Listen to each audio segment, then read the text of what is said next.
second live session from today. I hope you found the previous Q&A session useful and informative with Professor Bandari. Today we have a webinar session presented by Mr. Ash Setal from the Council for Scientific and Industrial Research, Natural Resources, Enable Infrastructure and Professional Services Department, and the name of his lecture is Water, Energy and Food Interaction in Urban Contexts. I guess I have a little bit more of introduction, but I guess due to the time constraints, we should just leave the platform to Ash. So just start, Ash, and just let me know when I should change slides.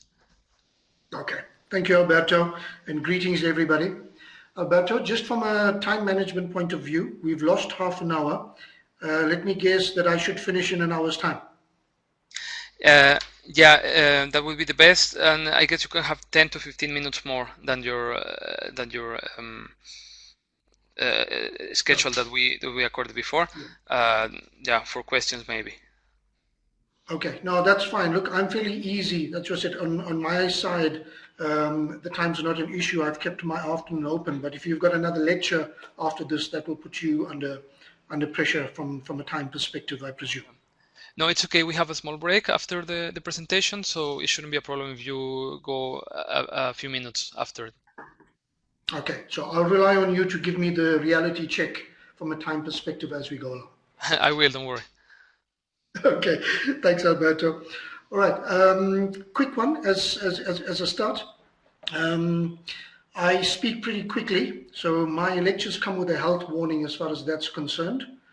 I've had a few cups of coffee, so I'm pretty fueled up and wired to go.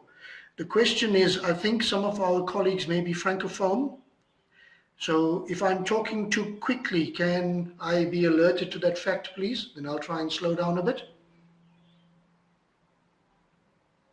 Alberto? Yeah, I will let you know, yeah, for sure.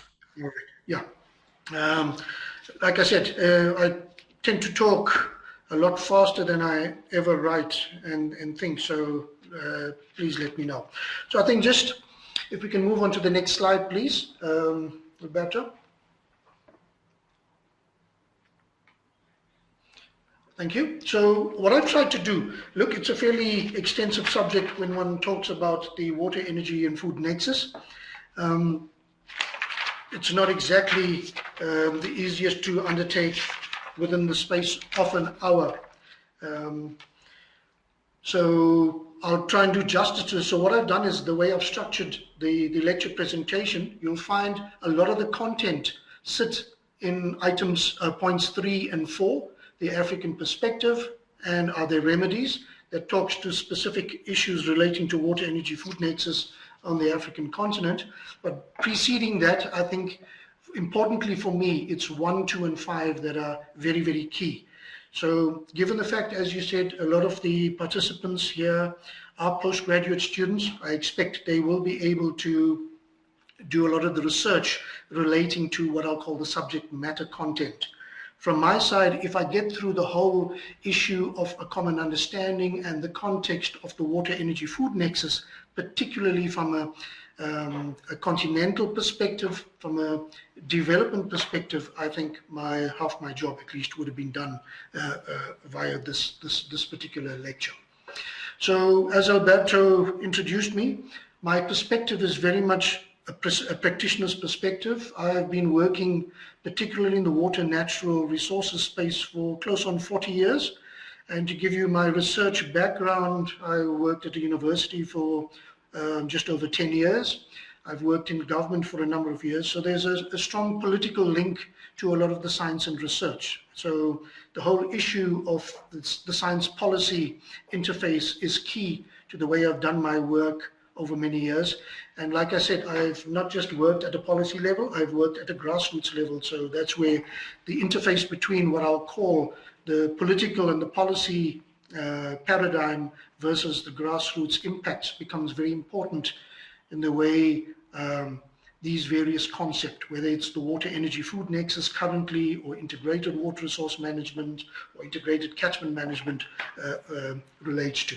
So I think that's very, very key from that perspective. And of course, I've worked in the private sector as well.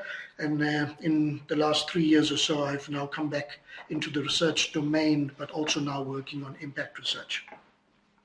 So I think just moving, if I could get to the next slide, please, right, and the next one.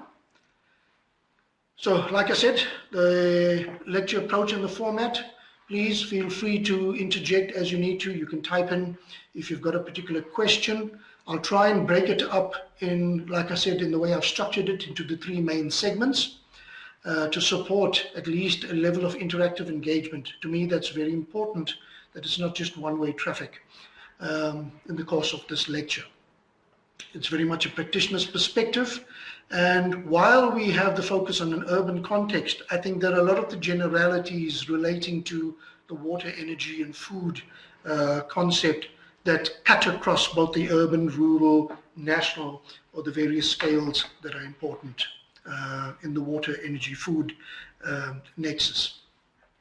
The key focal points in relation to particularly what I'll call water, energy, food nexus adaptation and risk management are important considerations for us on the African continent. So specifically, it relates to issues like climate change. It relates to issues of governance, and I'll touch on that briefly. You'll see the lecture itself has about over 50 slides. I don't talk to all of these. There are a lot of graphics, and I'll illustrate, like I said, a lot of the points that I need to make. So key out of that, water, energy, food, and the key focal points relating to this is that water, energy, food in the urban context, particularly in Africa, is an incredibly exciting prospect.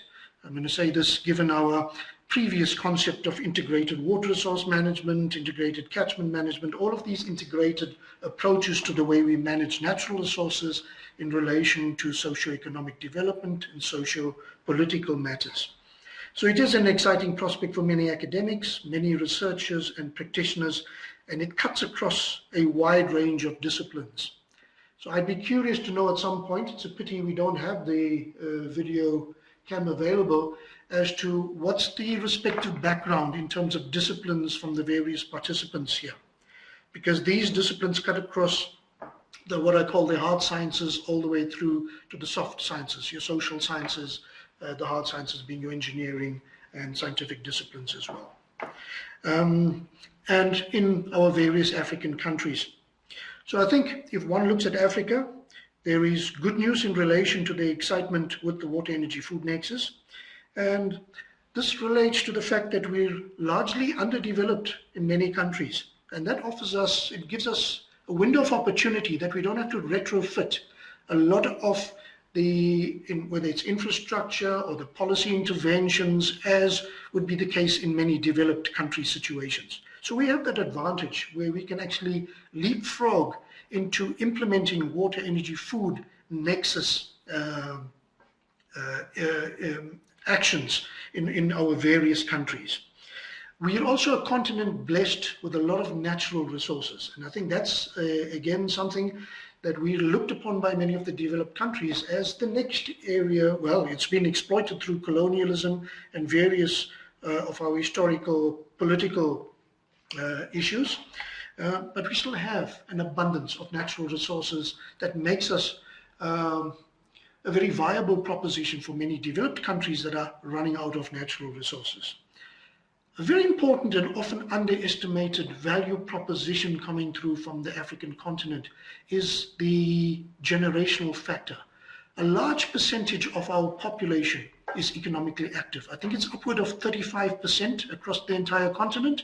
Many of the developed countries have aging populations. So the advantage with having a very youthful and economically active population is that it helps us to also move into issues like the fourth industrial revolution with technological advancements, etc.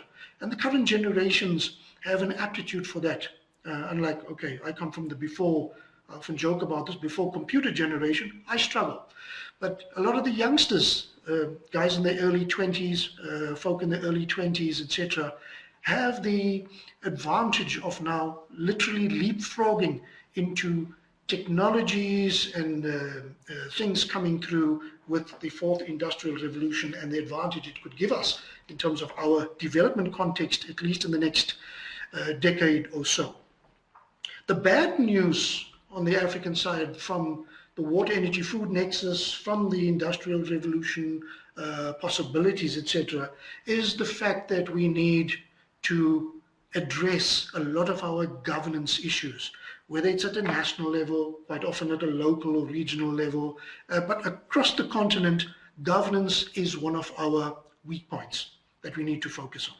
We're starting to get it right. One of the projects I'm currently involved in with the European Commission, looking at the Zambezi water course, allows us that opportunity where there's a willingness, at least politically or nationally, amongst the 8 riparian states to cooperate and to work together to make sure that the benefits of the water, energy, food nexus and ecosystems, those benefits translate into tangible realities to ordinary people in those various countries that live within the basin. So there's a very positive development coming through, at least from that southern central area of Africa.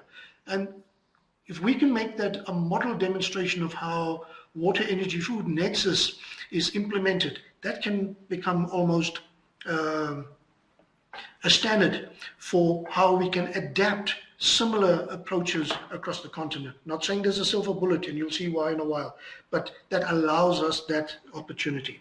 So governance is the one, and closely associated with governance is we have a dismal performance track record when it comes to providing basic services to most of the population on our continent. And that's something we need to get right. You can't talk to people about all these good things in the 4th Industrial Revolution, all these good things that come through from the water, energy, food nexus, if people don't have basic clean water, good sanitation, enough food on their tables, and a sustained and a regular uninterrupted supply of electricity and energy.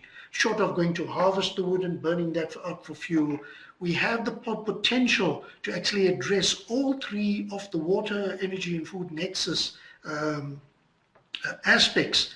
If we get that right from a basic services perspective, the sky's the limit in terms of African development is concerned. So you'll find that science policy, getting back into the presentation itself, if you look at the science policy interface, that becomes very, very key. For many of you as researchers, the research for impact is critical. So while I appreciate that many of you are intellectuals, please, one of the banes of my life is seeing research for research's sake, that you just merely are publishing and having your recognition for the various publications you put out. I don't have a problem with that personally, but to me it's important that your research translates into impact to a number of the people on our continent.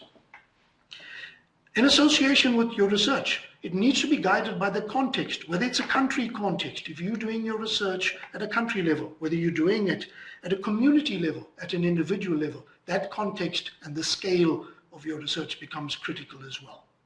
Importantly, as I said, we have the opportunity, moving to point 4, Roman 4 on the presentation.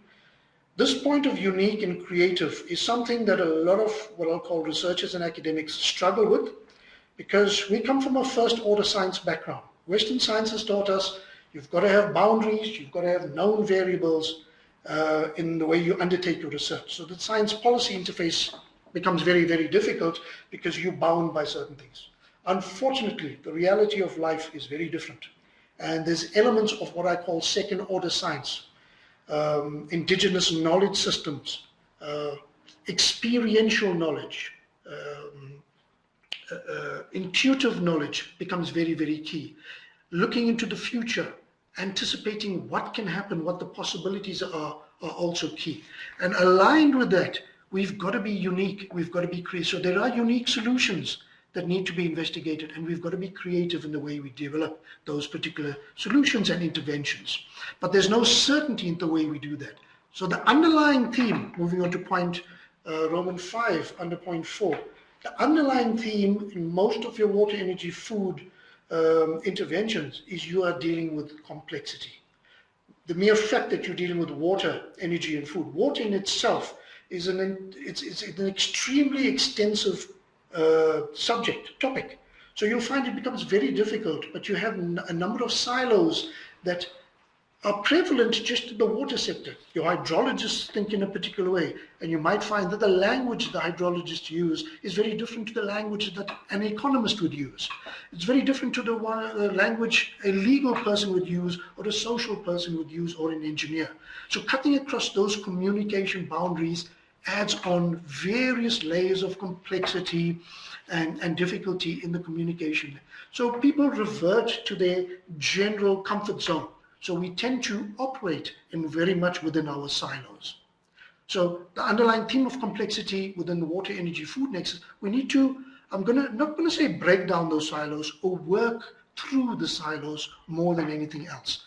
That requires a very unusual skill in facilitating what I'll call transdisciplinary, multidisciplinary, interdisciplinary research and considerations, managing these complex issues there within that.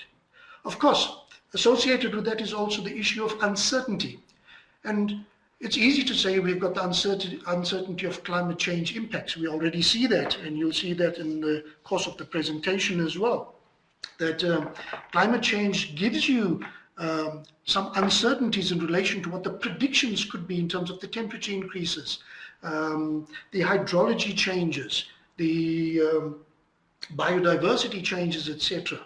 But more so, the uncertainty also relates to the kind of interventions we're putting in place, and are these going to work or aren't these going to work? Are we going to end up with what we call perverse outcomes, unintended consequences from certain actions that we put in place now? All of this requires something, and that something is data and information, because already there's a huge body of knowledge and information available. We have a paucity of data on our continent. So data and translation of good quality data, importantly good quality data, whether you're a hydrologist or an economist or whatever you may be, in terms of monitoring, evaluating, and then revising, reviewing how your plans and your actions are taking place becomes key to all of this. And it helps to mitigate, or as we go along, to start dealing with issues of the complexity on the one hand and uncertainty on the other. So I think as we move off this particular slide, and I think this is a key slide for me because it gives you that sense of what I'm talking about. Thanks, Alberto. I see you've got the cue there already. But what you'll find is that, what I've got here, water, energy, food nexus in the urban context, it includes a number of current concepts and issues. So some of you are already familiar, some of you may be doing research in looking at climate change impacts. Whoops. Sorry, my screensaver kicked in here. Alberto, are you with me? Hello? Yes, I'm here. Okay, good. We can still hear you. All right, good. Yeah. So some of you may be working on climate change impacts. Some of you may be looking at water-sensitive urban design, green buildings, urban agriculture, circular economies, renewable energy systems or energy systems, modular or otherwise, dealing with integrated development planning, modular technologies and systems, etc. These are all the opportunities across the various disciplines. But remember, with these opportunities also come risks and vice versa. Risks also give us opportunities. So key to all of this is what I've got here is how you connect those dots. Though each little dot represents a particular discipline, just generalized, right? I just like this picture because it helps us understand that you have data. Is my pointer working, Alberto? No, nothing, eh? Alberto? Yeah, it's working. My pointer, can you see it? Hi? No, your pointer doesn't work either, Okay. sorry. All right, pity. All right, but anyway, from the left-hand side working all the way through the right, you'll see there's data, how you translate good quality data. The important point with data is that it's got to be good quality data. That data translates into various pockets of information with various disciplines, knowledge about these things. But later on, the last three boxes deals with what I'll call the more intuitive, the more experiential elements, and the more of becoming almost like a, not quite a soothsayer, but somebody who can look into the future and say, hey, these are possibilities. Then you start delving into the realm of possibilities. It gives you insights into what would be critical. So these highlighted yellow dots under insight and wisdom and understanding are important dots, because then you start to understand, if I deal with this particular discipline in a particular way, how it links up with the other disciplines, but it's a key discipline that gives us multiple benefits. And that's the smart way rather than the hard work, the smart work that needs to happen in translating these penetrating insights to give us the kind of wisdom about important or critical connections. For any of you who are project managers, what do you call it? The critical path in your project. That if you don't do something there, you'll find your project is bound to fail. So that insight turns into wisdom and an understanding of how these various pockets of knowledge actually have a bearing on whatever we're doing within the water, energy, food nexus. Thanks. Next slide, please, Alberto. Right, so like I said, the important thing is the key. Like you've got the knowledge, and I think a lot of you are moving towards gaining that knowledge. Couple that with experience gives you a very powerful combination. But also, I have a number of my colleagues, many of whom who have retired, have actually been stuck in the knowledge domain. They are silo specialists. You can't change them. That's their mindset. That's just the way it is. Some of them do have experience coupled with that knowledge, and they actually translate into really important people to have on project teams because they bring with them that kind of knowledge coupled with the experience in terms of practical know-how. But a point I want to make here as well, silo mentality, and a lot of people in the water, energy, food nexus, involved in water, energy, food nexus projects say that we need to break down silos. So let me unequivocally state that silos are equally important. If a person has a particular silo inclination and they don't want to come out of their silo, there's nothing wrong with it. It just means there's another skill set that needs to come to bear in the way one deals with the information or knowledge, etc., coming out of the silo, and how you couple that with experience to give you the creativity that you see on the right-hand side. Now you will notice that all these dots are exactly the same. It's the same set of dots, but the way they package together can give you different outcomes, and that's the trick. But having said that's the trick, that's the easy part, the actual undertaking and doing and making it happen is not so easy. Very few, if anything, there's a lot of knowledge pockets. So if one looks at a critical mass or the number of people involved in knowledge generation, there are lots of people. There are fewer people involved having the experience in translating that knowledge into practical or intuitive know-how. Even fewer people have the ability to now connect these dots in such a way that you really have what I'll call step change creative solutions coming through. And that's the key within any of your water, energy, food nexus considerations. So as I close out on these particular slides, you'll see one of the big issues with the water, energy, food nexus across Africa. We're a lovely continent from that perspective. We've got a lot of intellectuals on our continent. Problem is, a lot of our intellectuals tend to stay as intellectuals. So the water, energy, food nexus remains this lovely, elusive, intellectual, theoretical concept, and we spend a lot of time, we spend a lot of energy and a lot of resources investigating the theoretical and conceptual aspects of the water, energy, food nexus. Right, you'll see I've got here a WEFI perspective. There's that E at the end stands for ecosystem. For those of you who don't know this, it's simply that we're all part of the broader ecosystem that we live in, of the world, the universe, etc. So the left-hand picture basically says, hell, you're on land. You're an ordinary person down on the ground there, day-to-day existence. You don't have any certainty with your water supply. You don't have any certainty with, hey, there's going to be a drought. The temperature is so bad. My crops have failed. I don't have enough food. But you've heard about this water, energy, food nexus concept. Man, it could be the savior for me. So your perspective from there is, what am I seeing? What am I understanding in the value of this? There's this elusive boat that's going to take me from my misery here to this brighter future. That's one perspective of the beneficiary on the ground. The other perspective is put yourselves as researchers, academics, etc., policymakers. You're sitting on this boat. You've been involved with this water, energy, food nexus. But the problem is you don't know how to land this. You don't know how to make this real and tangible. That's your perspective. The perspective and the context and your relevance is, how do you apply this lovely theory? All sounds grand on paper, but you're struggling to make it happen in reality. So that's why I tell you, the perspective that you employ with whatever you're doing in the water, energy, food nexus, and particularly from an urban context, as we'll come to it now, relates to your point of view. What is the setting in your various countries you're working with? I can tell you now, your West African context is very different to where I am in the Southern African context. You're also going to suffer the impact of climate change. We also both struggle with governance issues. Equally, we struggle with the whole issue of implementation as well. So that context becomes important. And lastly, the relevance, the significance or the importance or the application of this concept. If we could move on to the next slide, please, Alberto. Right, so let's move on to understanding this. Like I said, I'm not going to go through all of these slides. A lot of the content stuff, you guys as researchers, you go and have a look at it. Important for me is that, do we share this common understanding? So what is this about the water, energy, food nexus we're looking at? Very simply put, it's on this slide. It's dealing with it, with the application, the adaptation, and the risk associated with specifically resources security. But you'll see that it's also tied in with a lot of linkages. So this is a very simplistic schematic.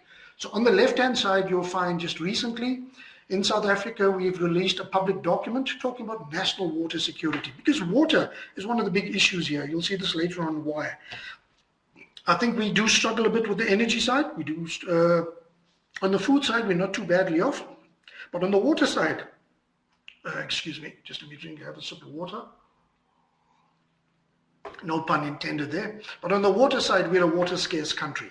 So one of the big issues we need to address within the whole notion of water, energy, food nexus is national water security. But across all three, water, food, I'm talking about food and agriculture and land, is security. Importantly, as researchers, we need to understand what our current state is. Translating that into where do we need to go in terms of a vision? What is this future desired state of security that we talk about? So sitting to the left of that is where we come in. What is the information, what data, what knowledge do we have from the science, engineering, technology? And notice science I'm talking about is about social and like I said, natural engineering sciences and technology, etc. That's the research, the inventions, the investigations, the assessments. It cuts across that whole value chain of engineering, science, and technology. Right? It needs to be independent. It needs to be very supportive of how we achieve the WEFI security, because if we have indications that this is what it's showing us from a quality and quantity requirement perspective, that translates into the way we develop policy, the way we need to implement policy. Again, that policy needs to be independent and also supportive of whatever interventions need to happen on the extreme right-hand side. And notice these intervention measures are not just technical, they're also non-technical. We often underestimate the impact and power of the non-technical interventions. And here I'm talking about even things like communication. How do we communicate water, energy, food nexus to people who couldn't care anything about it because there's no tangible value coming out of it? So taking the water, energy, food nexus from what I'll call the intangible to the tangible becomes very, very key. And your intervention measures are key to moving us from that current state to the future desired state. You can go and read a little of these annotations I've got there just for your further information, where he talks about the issue of water security for South Africa. If anything, while I'm talking, you can read the highlighted sections on much of the text in the various slides. Alberto, if we could move on, please. All right, just from a global perspective, I was going to ask the question, and I don't know if people can talk and I can hear them, but I don't think we're going to have the time for that. So I'm going to march on, and it's going to be very much one-way traffic when it comes to the talking now, because I see we're half an hour into this. Many of you, I presume, would have already looked at the World Economic Forum. That WEF on the title of this slide is not water, energy, food. It's just a coincidence. It's the World Economic Forum. This is a bunch of very smart people sitting in Germany, for those of us sitting in Germany there, that where they normally do the kind of think tank stuff. And they've developed lovely web diagrams to show what are the key issues globally that are going to impact on our development as the planet. And around 2008, where they latched onto this next big concept called water, energy, food. So 11 years ago is where they had this epiphany to say, right, 3 important things in modern society are going to be water, energy, and food. But related to that, it's also what I've highlighted there. And you'll find water and food are pretty big in terms of the size of those diamond-shaped structures in the diagram itself. Energy sits on the extreme left-hand side. I can't point now, but you'll see it's the last of those explosion bullets. It's important, but it's largely an economic factor.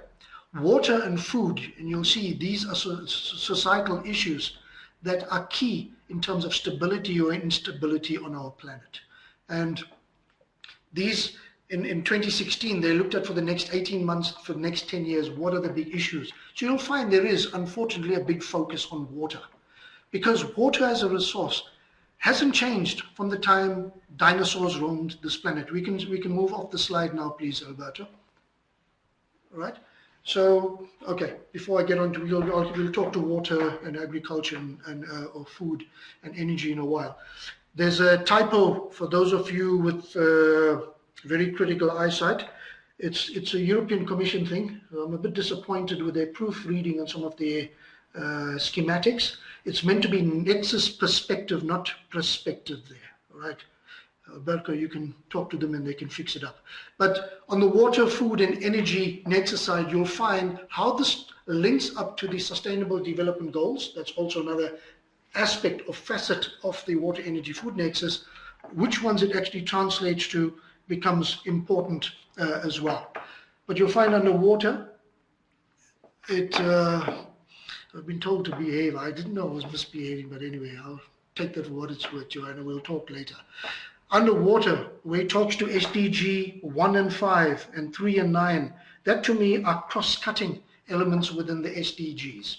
So water, energy, food have particular homes within the SDGs, but equally some of the other SDGs, like I said, 1, 3, 9, 5, etc., are cross-cutting elements under the Nexus perspective. So that's another little nuance to the water, energy, food Nexus and its linkages with the Sustainable Development Goals. Alberto, if we could just move on, please. Right. Yeah, let's get on to climate change. But you'll see, these are, like I said, images that I put on here. You'll find one of the big issues with climate change: global heating, droughts, floods, extreme events. The continent that's going to be cursed with most of these negative impacts is Africa, unfortunately. So you'll see that already. Recently we had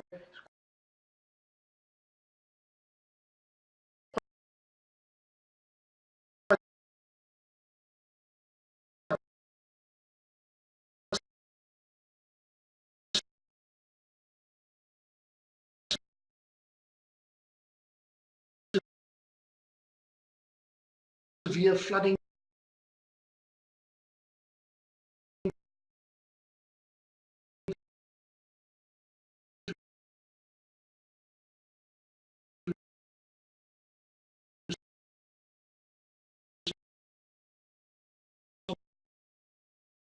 with the cyclones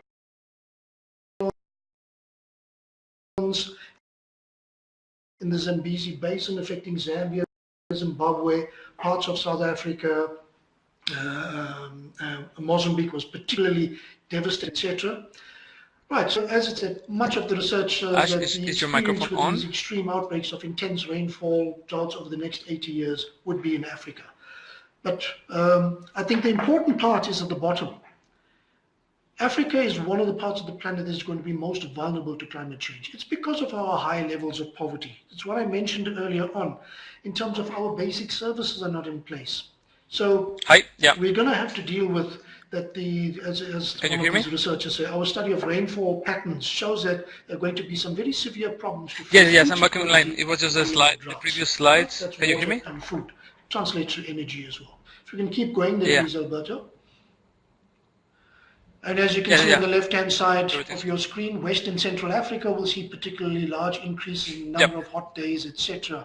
Southern Africa is not spared that pain either. Yeah, I will. check it out. Alberto? Hello?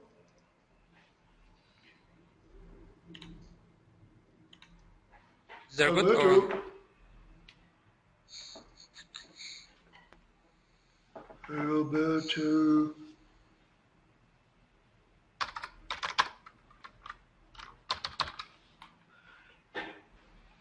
All right, if we could just go back. Alberto, are you back online?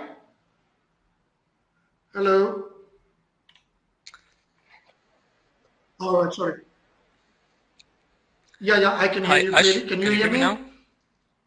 All right, just go back a slide or two. Is it Ash? anything? Hello? I hope our link is not breaking up. Eh? Hello? Okay. Yeah, can you hear me? Go back one more, please. Yeah, I'm sorry, it was... Yeah, all right. So if we could just move on to the next one, please. It was just the last slides were a bit heavy on the animation and it messed up the audio, but yeah, you can continue now.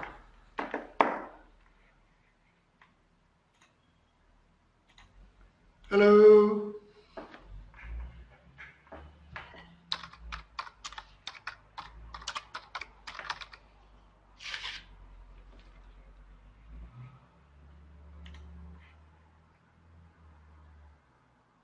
Alberto? Okay, all right. It seems to be jumping a bit. All right, but on one of the slides, it talks about the risks and the threat. Yeah, I understand my link to you is breaking up a bit. Alberto?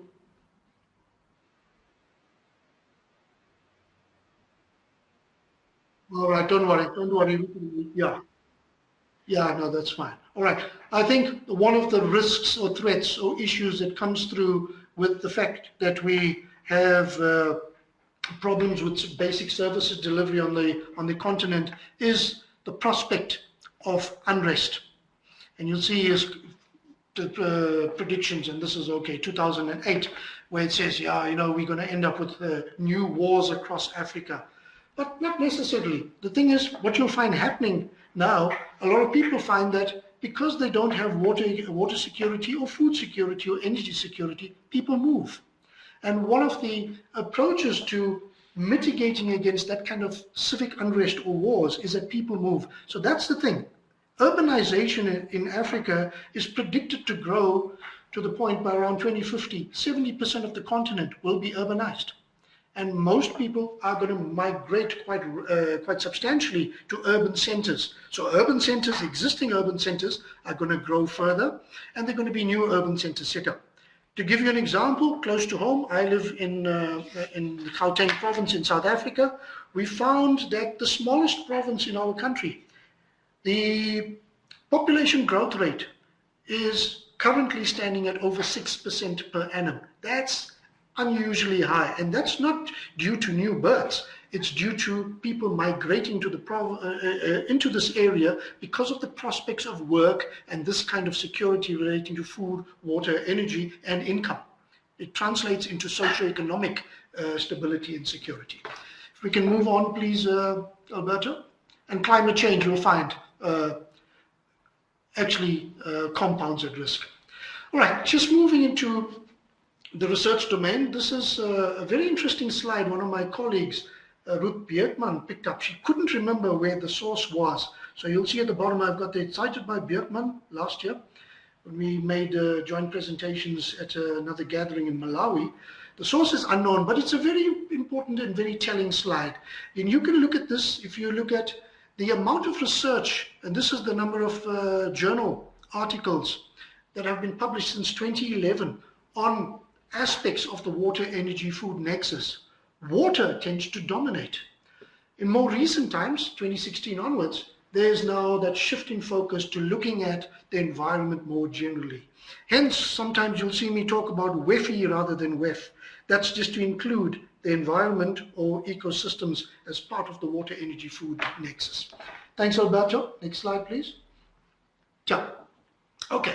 So let's just look at each of the three pockets within the water, energy, food nexus. On the energy side, very simple. You find most of the folk involved in the energy sector tend not to publish much. It's very engineering heavy, and engineers, for those of you who are engineers, you know, you just like to know, this is the problem, this is the issue, this is what I can do, let's just get on with the work. And that's the way engineers operate. Very fixed. This is black, this is white, let's get on. So on the energy space, the guys look for solutions, they get on. So what's happening on the continent, at least? You'll find, at least in the Southern Africa side, you'll see there's very recent articles, case study of status and potential of small hydropower plants. We're moving to renewables. Renewables is the big thing. What's the possibilities for this? Do we need these huge bulk systems with grids, massive grids running across the continent? We probably still do. We still need some of the old technology. Importantly, with the water, energy, food nexus is going to be an energy mix across the bulk systems all the way through to modular or point of use type systems as well, whether it's a small community level or an individual household level. So that's where we look at. In South Africa, we've got a lot of people that are paying attention to sustainable energy solutions for South African local government. A practical guide. What can you do even as a householder? All right. They also look at, and remember, people are looking at business opportunities relating to this. So in the extreme right-hand side, you'll look at the major market opportunities. And a lot of work is being done in one of the areas. You probably heard about Cape Town's Day Zero, one of the mega cities on the continent that nearly came close to not having water about a year or so back. But what that stimulated is out-of-the-box thinking. And that's the creativity and innovation that you've seen come to bear. So all of the WEFI considerations, agriculture, energy services, renewable energy, waste, water, the bioeconomy and resource efficiency are issues they've started to look at within the water, energy, food nexus. Thanks, Alberto. Next one, please. Right. I'm not going to dwell, like I said, on too many of the details, but you can look at the future of agriculture and food. Again, the World Economic Forum in 2019 looked at agriculture and the future of food. And this may sound far-fetched to a lot of our rain-fed, very rural, and also our urban agriculture in Africa. But remember, I told you, we can make that step change, that we can leapfrog using fourth industrial revolution technologies. And I'm not saying this where it's merely theoretical. In one of the areas, one of my provinces back here in South Africa, a lot of rural women, and I'm talking about they don't even have a good command of English, they talk the local indigenous language, but they're using technologies on their cell phones to give them predictions about what the weather is going to do, what the water situation is, what are the market opportunities, but they're using current technology. And that's the opportunities we have there. And from the agricultural perspective, population growth, if you look at the second bullet on the right-hand side of this particular slide, demographic and demand shifts, population growth and expanding global middle class and urbanization are presenting challenge for food systems. So you'll find in amongst here, I haven't referred to this specifically, but urban agriculture, vertical farming, things like that I just are changed key the slide. areas that we can innovate in what we do in Africa. Value chain efficiency, so not just growing the crops from a primary production point of view, storage facilities, delivery, they cross the whole value chain. The nutritional value of we can hear you clearly. Is important. We can. And you'll find with climate change also, what about our indigenous crops that we've now taken out of circulation because of export markets and globalization?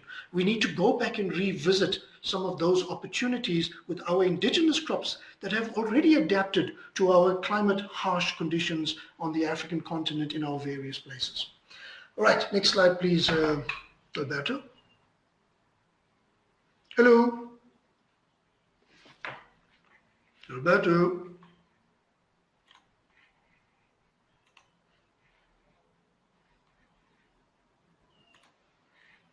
Thank you. All right, yeah, let's move on very quickly. We've got water. I think enough said about water. Alberto, can you hear me clearly or am I breaking up again? Okay, good. Yeah, I think the important points I want to make with these particular slides are those droplets on the planet here. And the critical thing is that the amount of water on our planet hasn't changed from the time dinosaurs roamed our planet. It's the same amount of water that's been here for millions of years. It just is that currently, in the way our human society has grown, the way our society has transformed, our demands and competing uses of water have changed quite radically. So one has to share this amount of water, and one has to, in a sense, protect it and look after it a lot more effectively than we've done in the past. It's now put upon us that importance of how we go about our business. Next slide, please, Alberto. All right, so specifically Africa's water challenges, it's outlined here very nicely. Whether it's to do with capacity issues, access to adequate sanitation, water for food security, growing water demands, land degradation, water pollution, all of that are key elements that affect us on our continent. Next slide, please. All right, the message again. One looks at the Sustainable Development Goal 6, talking about water and sanitation. The yellow dots and the orange dots are not flattering. Our continent is the worst performer. That's all the slide needs to say. We need to sort ourselves out now. It's what I said right at the outset, basic services. That's where we need to focus. Let's go. Oh, sorry, just before we leave the slide, at the bottom of that slide, you'll see South Africa. I mentioned it is the 30th driest country in the world, but you'll find we've had reasonable success in the way we've provided some element of water security. We're not exactly out of the woods, but we're reasonably good at that. And you'll see Namibia, which is largely a desert country, has done the same. And now those are structural and economic interventions that have offset the physical issue and the hydrological issue of water availability, right? But if you look at Central Africa, which is blessed with a lot of rainfall, a lot of rivers, they suffer from what is called economic scarcity because they don't have the infrastructure and the governance structures in place to make sure people have access to clean and healthy water. Thanks, Alberto. If we can move on. Right, the bubbles here again echoes the message from the previous slide. And the larger the bubble, the more dire the situation. All right, I was going to talk about this, but an important message coming out of the next 4 or 5 slides. How have we dealt with Nexus issues? And you can quietly go through all of these slides. Is that we've investigated quite intensively our water quantity issues, our water quality issues. We've looked at population growth. We've looked at our rainfall. We've looked at the kind of interventions and planning that's required. That's what's allowed us to get a lot of water security. So if you look at this particular map on the right-hand side, sorry, just go back to the last one, please. Yeah, we have a wet, reasonably wet eastern seaboard, but the large part of our country from the middle to the west coast is very dry, less than 100 millimeters per annum. And that is what? Even a fraction, about 10% of the world annual precipitation rates. Okay, we can move on. So we've started to move structurally and build infrastructure that moves water around in our country. We've looked at our water availability in relation to reconciling it with demands, and we have a water balance. That's the kind of intervention we need. This kind of work that I've just shown you now in relation to these quick facts, and a very unflattering one here is bullet number 5. And also our priorities is that we're a wasteful nation when it comes to the way we use our water. We take for granted that we have structural security.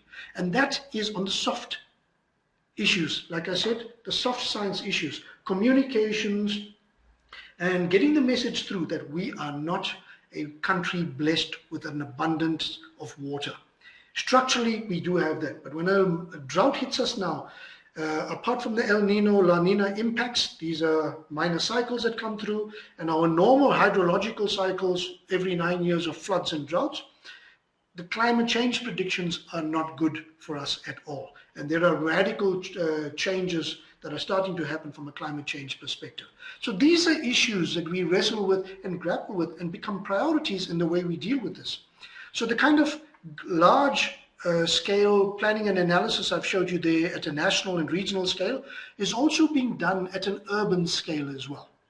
What we do is we call this our all town studies, and we look at if this is going to be a growth point for the next 10 years because of economic or industrial development or mining development, what do we need to have in place that actually deals with those? Do we need adequate policies? Do we need proper engineering solutions? what should our approaches be? So all of that becomes very, very important. If we could move on to the next slide. So I think that gives you a sense for the kind of WEF interventions that would be important.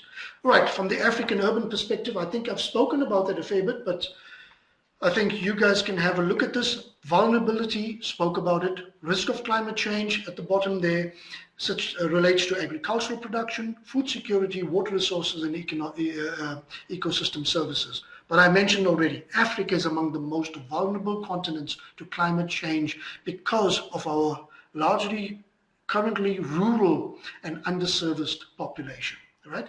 Managing this risk, sorry, just to go back there, the important part on the slide is that managing this risk requires, like I said right at the outset, the integration of mitigation and adaptation strategies. How you go about that becomes key. Next slide, please, Roberto. Right, we've talked about a continent blessed with natural resources. Next slide, please. It's a continent also blessed with an economically viable population. And you can see our population as it currently stands, 2015 up to 2050. We've got a very young population. That's going to be that way up until at least 2075 when we start to seriously mellow out and become older and have less kids and all of that kind of stuff. So there's a window of opportunity that's there now that we need to take advantage of. Next slide, please, Alberto.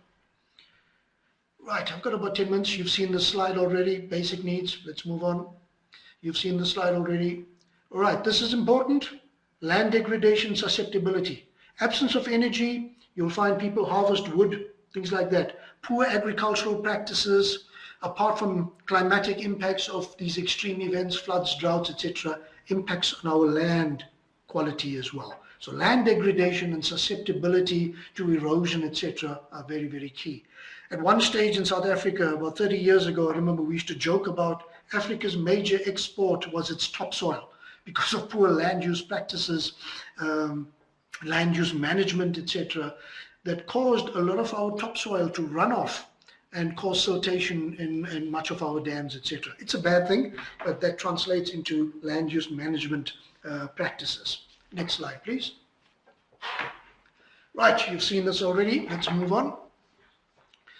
This is key. We've spoken about all of this, but let's just park for a while. So the key things here is that water, sanitation, basic needs, water pollution is worsening. That's a key area we need to focus on, right?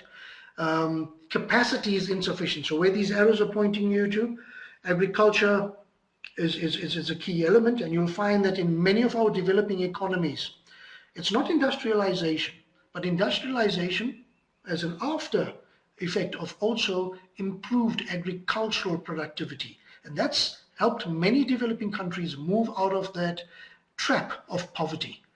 So agriculture does offer a window of opportunity for us to grow, but the way in which we undertake agriculture on our continent is critical. And that's what we need to do. And capacity in relation to that, which is currently insufficient, is where we need to grow the kind of people that get out there and do this.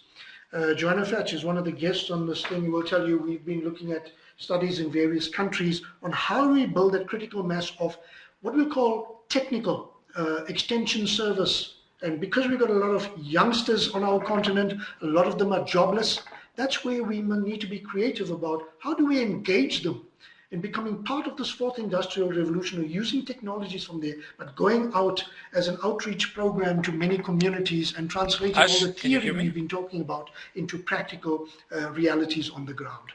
All right, monitoring embedded data, you'll see on the right-hand side what we need to do. Monitoring is critical. With the cell phone technologies we have, geospatial locations, what's going on, that's key. And using smart technologies. I think this slide captures a lot of things that we need to plan for and do. Now we can move on, that's fine. All right, so I'm moving on to the last two parts of my presentation. Are there remedies? Hello?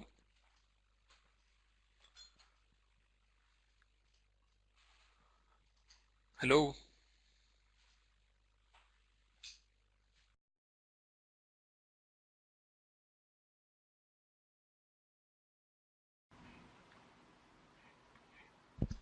Hi, Ash. I can hear you. Can you hear me? Yeah, now we can hear you. Okay, I've lost the presentation though. Have you? Okay. You cannot see it? No, but what I can do as a backstop, so we don't lose any more time, I Yep. will open my one here and you can remove. The presentation is taking its time to come back on. So I'm going to open up my Okay. We copy were in here. slide 37. Yeah, yeah. Let's just get to there. There we go.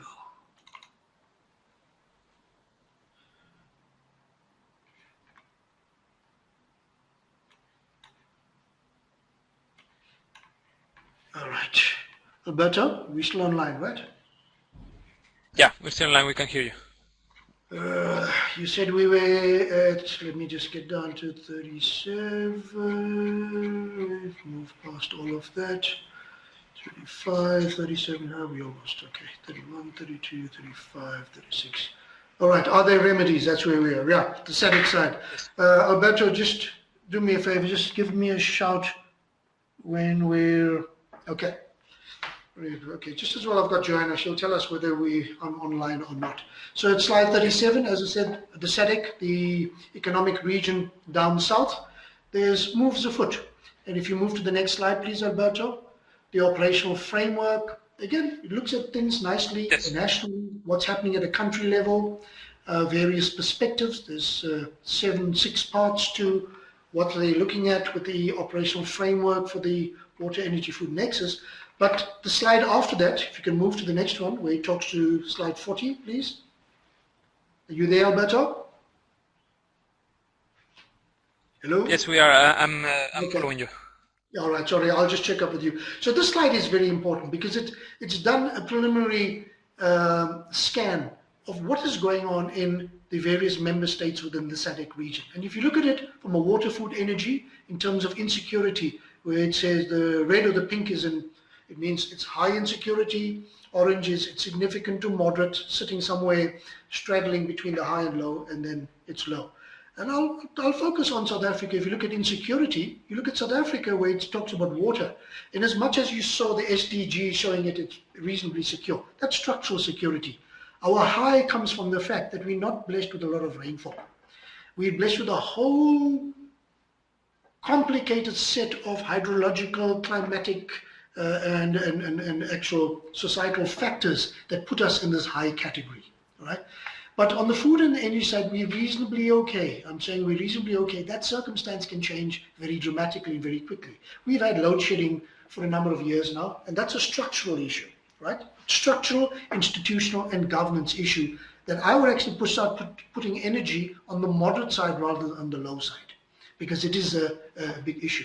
Then if one looks at institutional arrangements with the various countries, where is water, where is food, and where is energy sitting? Again, we have the silo governance approach nationally in many countries. Some of the countries have got it right. So where you see this bar that cuts across, like Angola, they have ministries that deal across the 3 particular areas of the food nexus. And then policies and programs relating to each of this. There's also agricultural water use on the left-hand side and overall water use in each of the respective countries. Next slide, please, Roberto. Right, so quickly as we move towards the close of the lecture, what are the big mega trends that can help us address a lot of the WEFI issues? And now I'm going to move this particular slide into the urban context, because at the urban situation, we do have a greater ability and propensity to deal with issues of big data, to deal with issues of technologies, smart systems, modular systems, and integrated designs. Our urban setups have more resources than most rural setups. So a few years back, I was tasked by one of our bigger metropolitan councils, Johannesburg, I mean, if you know the city, our economic hub to a large extent, to actually do a disaggregation of what they called metabolic data for water use pathways at literally at a block level in the city. We didn't have that data. It wasn't disaggregated where we could tell you what the water use patterns, the wastewater discharge patterns were like at that level. With the kind of technologies we have now, that is very, very, very possible to do, to monitor and acquire the data in terms of the technology. So that's an area where we need to disaggregate data and isolate and manage systems at a disaggregated level, more importantly, as we move into implementation of the water energy food nexus at an urban level. It's a lecture I gave as a keynote address about 6 years ago to many of the executive mayors in all of our metropolitan councils around the country that were looking for how to go about implementing the water energy food nexus in their respective metropolitan areas. And these 5 points talked to a lot of that. But from a governance, from a policy, and from an implementation perspective, it's how do they now embrace these 5 key trends at an urban level. Thanks, Alberto. If we can move on to the next slide, please. All right, so I'm not going to go into this. Again, the top 10 emerging technologies, Internet of Things, you folk can go and have a look at this. But you look at even agriculture, smart fertilizers, bioplastics, utility scale storage of renewable energy, a lot of these things that we spoke about already, advanced food tracking and packaging. But the important block on this slide here where we talk to, are you on slide 42, Alberto? Hello? Yes, we are in slide 42. Okay, good. The emerging skills is a key area I would like the folk to have a look at. And you can see he talks about analytical thinking and innovation, creativity, originality, and initiative. And that's how the job landscape is going to change in the future. In fact, it's already required currently. Critical thinking and analysis, that's where a lot of our research is coming. Reasonable reasoning, problem solving, ideation, that's important. But on the softer side, it's the emotional intelligence, the ability to work with multidisciplinary teams and across silos. That's where leadership and social influence and complex problem solving.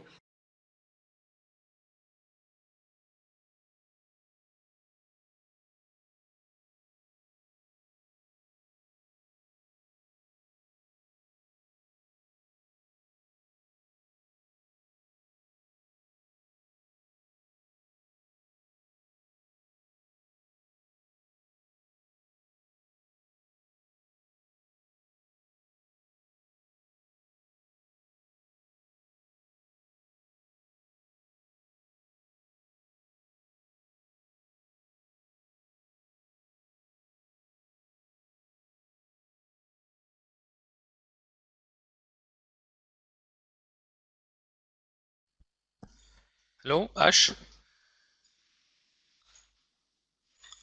We cannot hear you, Ash.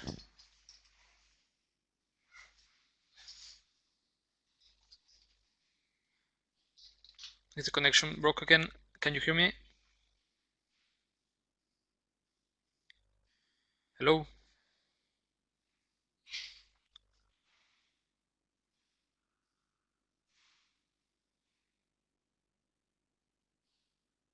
Hi. Ash, can you hear me?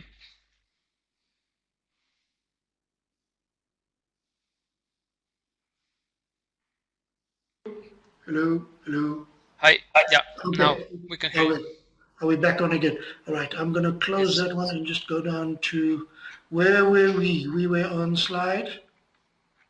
I guess I moved to slide 44 because the connection. Slide 43. Yeah, okay. So that's where we need to go. So I think if one looks at, from a case study perspective, one of the big whacks we've had, at least in South Africa, was Cape Town, one of our larger metros, day 0, where it was predicted that by a certain date, they would run out of water.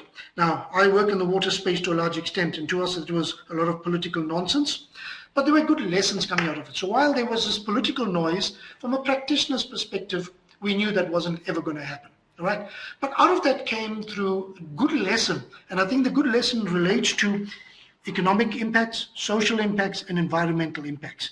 So that's the new normal, we said, because that's often been neglected in the way we go about a business. And that's the silver lining that sits there. That opportunity is that the new science now points to this water energy food nexus solutions. And like I said right at the outset, if we engineer this, and I don't necessarily mean this from a traditional academic engineering point of view, I'm talking about the social engineering, the hard science engineering, across that whole spectrum. It will provide combined water, energy, food solutions for our sustainable development paradigm. So the brightest part, right, and I won't stop repeating this, the brightest part of the silver lining is that Africa, particularly because of our lower levels of development, is not as locked into existing infrastructure as those in Europe and the Americas. Our continent has the best opportunity to leapfrog with these new solutions, transforming into a water, food and energy secure continent and pioneering the possibility of this water secure world. Right, so on the home straight now, some of my key take-home messages. The first one, you've got 8 take-home messages. Alberto? There we go. Right. Rapid urbanization. Can you hear me now? You good? Yeah, everything's okay. Okay, great. So I'm not going to read through all of this. You can read this, but critically, rapid urbanization currently in the next few decades, an issue. It's a risk. Climate change, same story. Our underdeveloped urban situations is a serious risk, but it also provides us with a unique opportunity for novel interventions. Water-sensitive urban design, addressing our basic human needs backlogs. Again, the question in 6, are bulk and the old style, I'm going to say old style, centralized supply and treatment systems appropriate? Let's think about that again. And how do we deal with the issues of complexity, uncertainty, transdisciplinarity, and ambiguity? Because there's no certainty about what we're doing is correct. So let's not get locked into the mindset that, we found a solution here. That's a silver bullet. It's going to cure everything. It may give us an unintended consequence, a perverse outcome. I've seen this. I'm not going to talk to some of our experiences in South Africa, but that has happened, right? Importantly, at the end of it, how do we engage with that science policy interface? Look at the Africa conundrum I spoke about. First order science, second order science, and horizon scanning and futures considerations. Next slide, please, Alberto. Yeah, all right. So just looking at this, if we look at outside of our continent, Abu Dhabi, in the middle of the desert, we're recycling a lot of containers. Guess what they said? Well, we have a problem. We can't grow food because it's too hot. There, they grow food in recycled shipping containers. What's it called? Upcycling now, eh? That's a new circular economy term. Let's move on. It's simple. It's not complicated at all, right? And that's the kind of stuff. Importantly, what we're dealing with here is change. It's change management. It's change in how we undertake our research. It's change in how we think about our current societal existence. It's change about how we engineer our cities. And quite often it says, who wants that change? And quite often, as academics, as researchers, you need to take the lead. You need to engage with your constituencies, whether they're beneficiaries at a grassroots level, whether they're your politicians. Who wants to change? And you'll find very few people. Everybody wants change, but who wants to change? Because that's a personal thing. That's where we break down those silos, that kind of mentality as well. But who wants to lead the change? You'll find everybody disappears out of the room. All right? Next one, please. Roberto?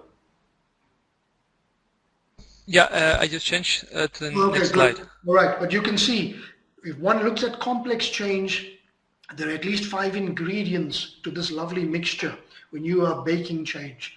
It relates to a vision, it relates to skills, that's your capacity.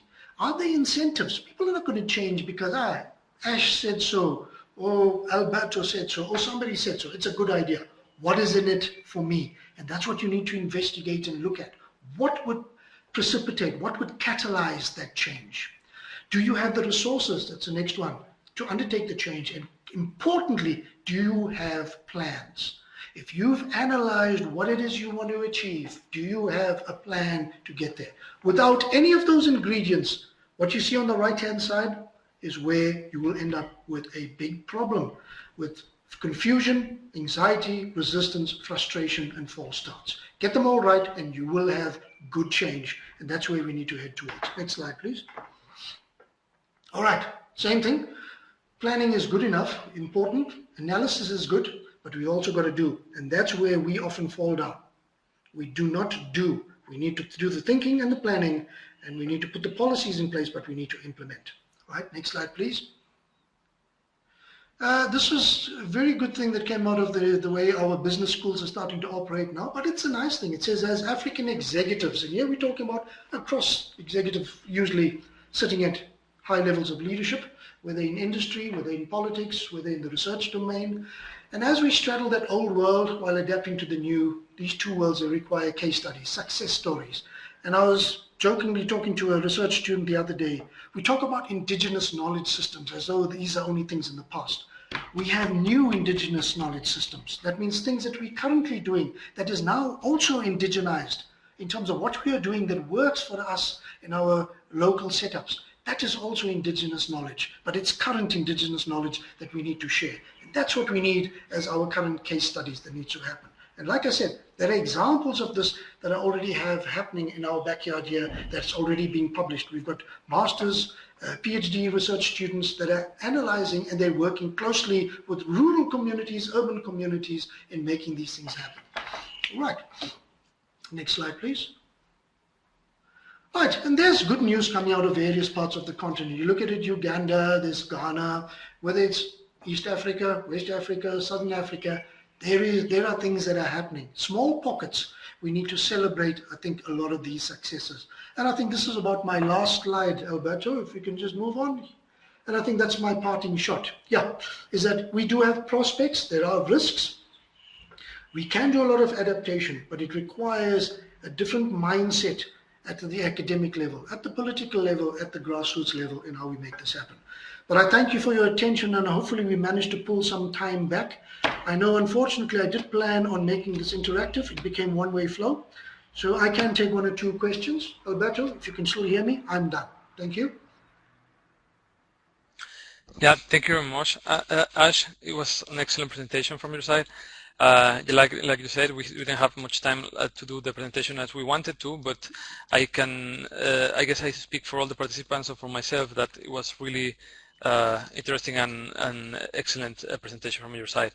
So now I speak to the participants. If you have any questions regarding Ash's presentation, this will be the time. I guess we still have some minutes to answer your questions, so you can write them in the chat box below, and Ash will answer them. We already have some students writing. Yeah. Let's wait for their questions. Alberto, I think just to take the pressure off yourself and the students as well, I'm happy to entertain questions even after we've closed the session. So please, guys, feel free if you can. I'm not about the best person to reply to emails, but I'll do my best. Thank you very much. We will make your contact available for the students too. Okay.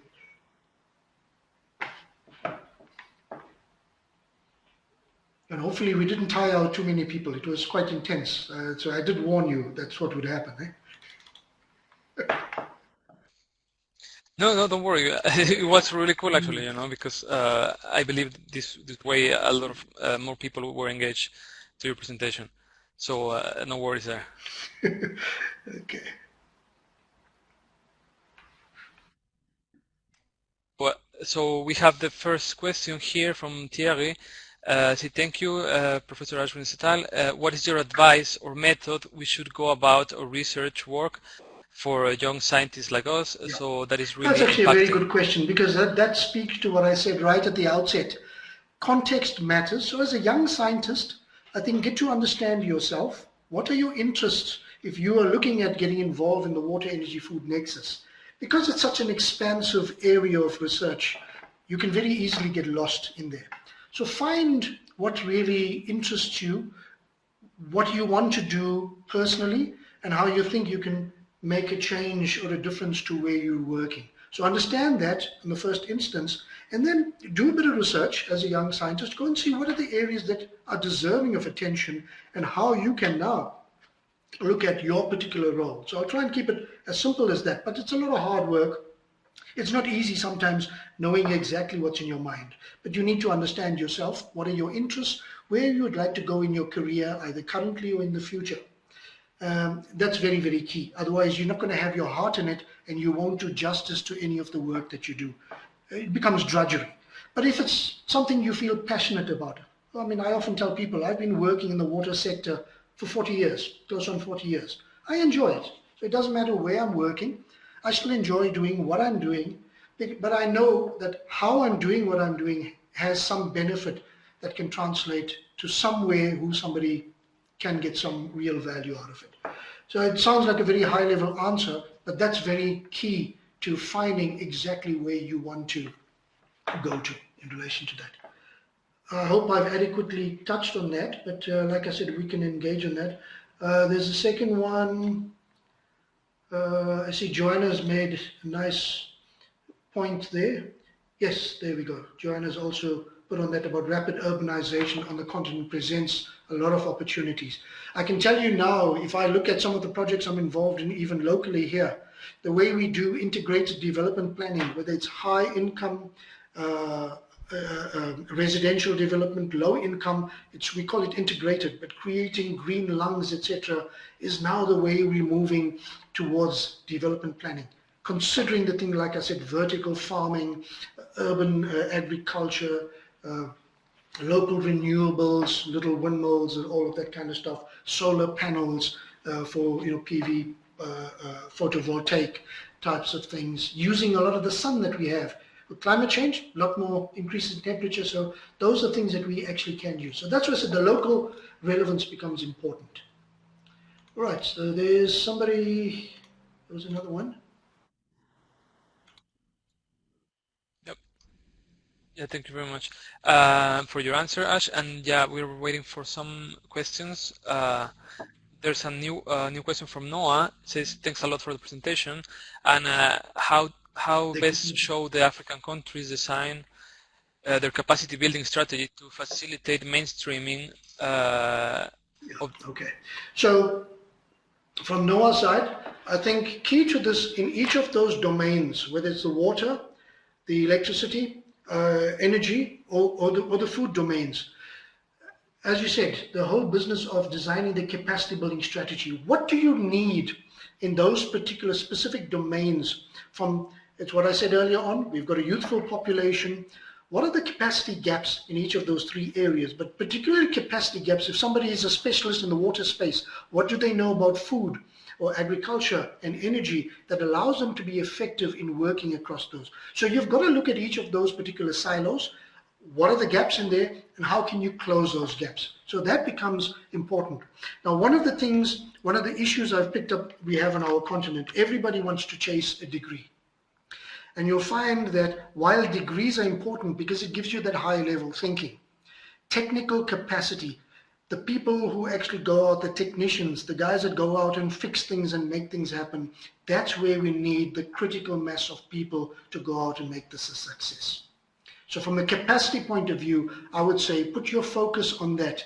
It's not the academic institutions that you need to focus on, but it's what we call our vocational institutions. So technical vocations in each of those three areas of the water, energy, food nexus are a key intervention. So your governance and your policies and your strategies need to lean towards that, but you need to do a situational assessment in your respective countries or regions to establish what the extent of that capacity gap is. Right. Yep. As such, thank you very much. And we have two more questions. Wait, I'll let you see. Next one is... right, that's design, yeah. Then Ali asked a question, can we say that urbanization as such? Yes, it's a big problem.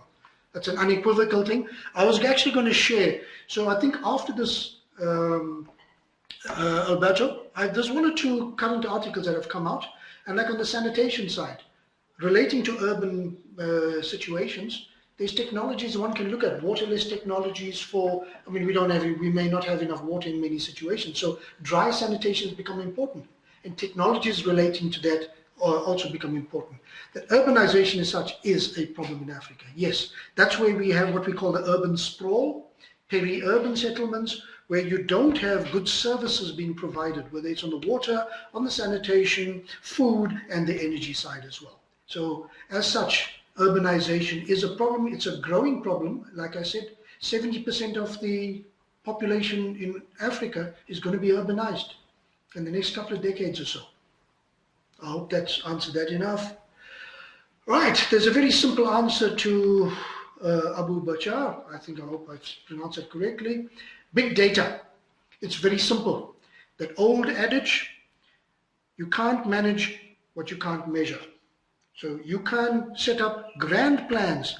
If those grand plans of yours are not based on good quality data, those plans will fail you. That's an unequivocal statement. Those plans will fail you because they are based on unsound information or whatever. You can say largely conjecture. So data is important, and like I said, couple the data with what I call your experiential or your intuitive second order science knowledge, and looking at what are your ambitions for the future as well. But data is very, very key. And current data, and I know a lot of folks say, why are we looking backwards when we look at historical data in predicting the future? Historical data do have some value, so one needs to also be very measured and deliberate in how we use historical and current data in predicting the future. That's why I told you that ambiguity when it comes to managing complex systems is not easy, because the current situation may not be what happens in the future. That's why ongoing data collection is critical. It starts to give us trends and patterns that have happened historically, and if we're already starting to see temperature increases or changes in hydrological regimes or patterns of food usage, agricultural growth, energy usage, etc., that starts to give us indications of where we're starting to move towards. How do we manage this? Do we need to offset some of these trends? Do we need to now harness some of these trends? That's where data becomes very, very key and important to us. We're also a very data scarce or data poor continent, and we need to redress that. Alberto, am I still online with you guys? All right.